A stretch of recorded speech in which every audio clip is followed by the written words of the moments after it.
निर्भया, वो लड़की जिसको किसी भी चीज से कोई डर नहीं लगता था, वो जिसके माता पिता उससे बहुत प्यार करते थे। कौन है? कौन है? कौन है?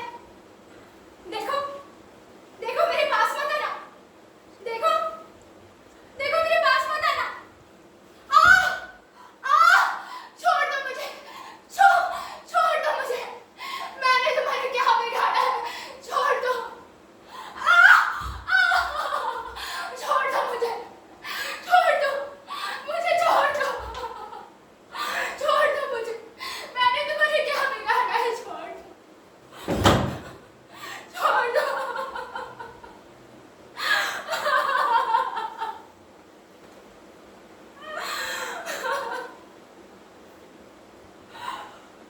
क्यों?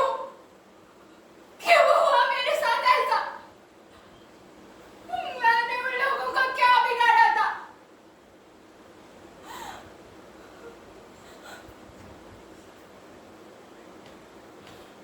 अब मैं आपको सुनाती हूँ अपनी कहानी, निर्भया की कहानी।